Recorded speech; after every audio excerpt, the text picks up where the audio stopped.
How's this work here? Okay. Yeah, obviously, just an awesome environment. Great game to be a part of. Credit Kansas.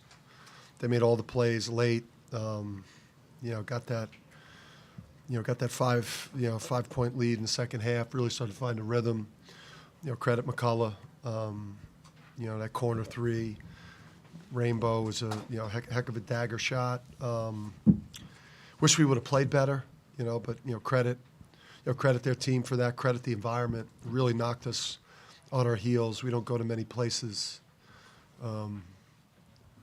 this organized with the fan involvement. So that was a heck of an environment, and I think it rattled us for a while. Dan, you guys have obviously been so dominant for a while now. To lose finally, the winning streak finally over this way. I mean, a couple guys struggling. You're down a very key player, and I think Cam might have been hobbling a little bit. I don't know, but Yeah. do you still take some pride in the way the guys fought tonight? Yeah, I mean, just like Kansas, UConn, we don't do the moral victories or silver linings. We just, Tristen carried us tonight. Tristen played like, that was a virtuoso performance. I thought the program and our guys showed a champion's heart by putting ourselves in position to have a three to steal it and get out of here with a win. I like the champion's heart. I believe, I wish we would have played better, but I do believe that last year's team on December 1st was better than this year's team on December 1st. But I do think that this year's team has a chance to be as good as last year's team when we're fully healthy and playing in March. And was Cam, I mean, obviously Cam seemed to have a foot situation. Cam came in with a foot, and then there was an aggravation of the other foot. So, but he gutted it out and battled with Steph out. He battled for us. Can you just talk about what this? What are you doing here? Yeah, I figured I'd come down. I never thought I was Figured I'd come down and check I you out. never laugh after I lose, but Just this gauntlet you have coming up with Carolina and Gonzaga, and how you can't really get too high or too low after one game. I mean, just the schedule coming up and what it means. yeah, we'll get low after this one though. We'll get low. We're not. We haven't become. We're not accustomed to losing with where we got the program at. Our expectation was that tonight's game was going to be really, really hard. There's not many teams in the country in this type of a showdown Friday night game would have a chance to come in here and win it. But listen, when you're a top tier program and a big brand and a blue blood and a national champion, I think you owe it to college basketball. You owe it to your fans. You owe it to the sport to go play these types of games in your non-conference. So. Yeah, Indiana, Texas, Carolina, Gonzaga, Kansas. We would play Duke if they want to start doing home and homes. I mean, we want to play these types of home and homes. I think they're great for college basketball. Have you talked to Duke about that? We've talked to everybody, but I'll talking to everybody because the Bryant coach called me out for not scheduling him. I don't know. Did he win today? Did they beat Brown? Yeah, they were down 7. I got called out by the Bryant coach for not scheduling him, so I guess I'll just start doing that shit. Dan, back here. What did you think of KU's ability to switch screens particularly away from the ball, and what did you think of their defensive performance against what you? Yeah, I mean that's like for all the stuff that we do movement-wise off the ball. That's something that takes away from a lot of that movement, and I think it took us a while. I thought in the second half we started to see like the slips on the switches and the openings, and offensively I thought we had a much better like feel for that. But it's tough with Adams because he moves like he's a big, strong guy, but he flies around like a guard. So it's like it's hard to take advantages of like even guard on the ball matchups with Adams at the 4 in a ball screen because the guy's got unique movement and he's so strong.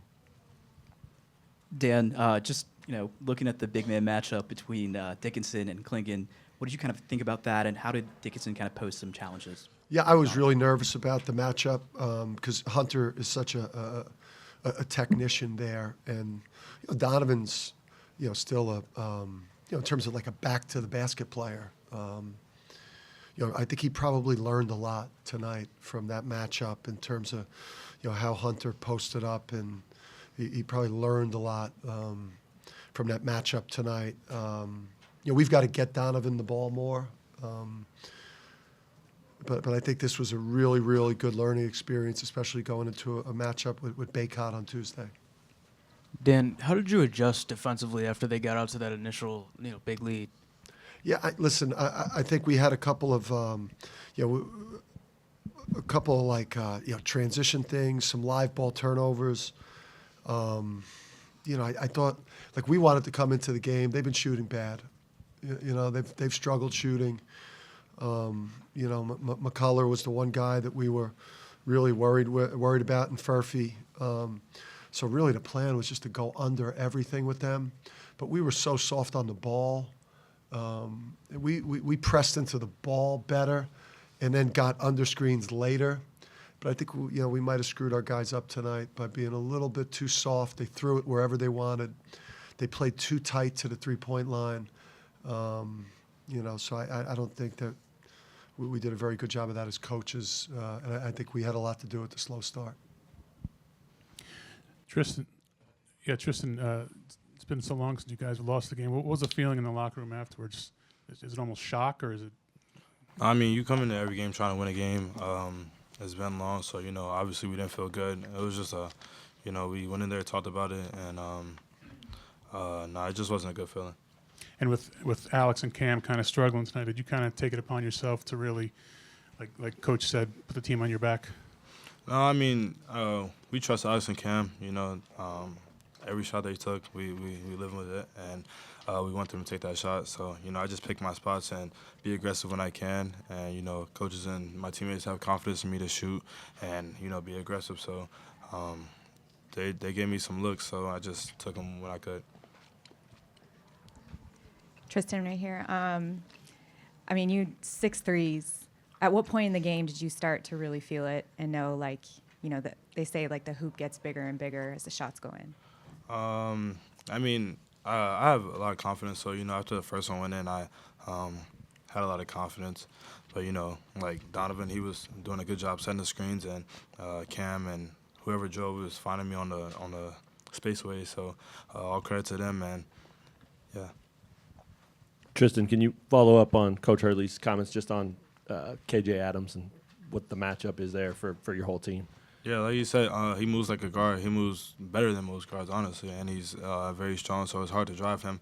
And he's a good player, and he did good today. But the switching and stuff like that, it was different. It's something that I don't think we've ever seen. And credit to him for having a good game today.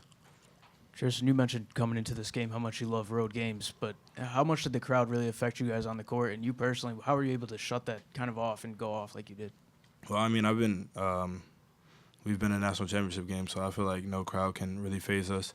And I've been in college for 5 years, so this is, I've been a part of games like this, not, especially with UConn. I've been a part of a lot of games like this, so, I don't feel like the crowd really affected us. We just have to come out better as a team and more aggressive. What do you feel like you can learn from this performance going forward, especially with these next couple tough games? Yeah, just that we have to go in the game ready. We can't come out flat-footed, and I feel like pretty much just come out a lot faster and just don't be flat-footed coming out the game. Tristen, what do you guys have to do mentality-wise just to get ready? Now you got Carolina in a couple days, then you got Gonzaga. It's a tough gauntlet there with those games. How much are you kind of looking forward to another challenge, and how can you get the guys ready for that? We're just gonna watch the film and see what we did. I feel like mentally we're fine, but I just feel like it's just us as a team just executing and playing a lot harder. But looking forward to these big games. At UConn, this is what we want to do, and this is what we look forward to. So we're gonna be ready on Tuesday. Thank you, guys.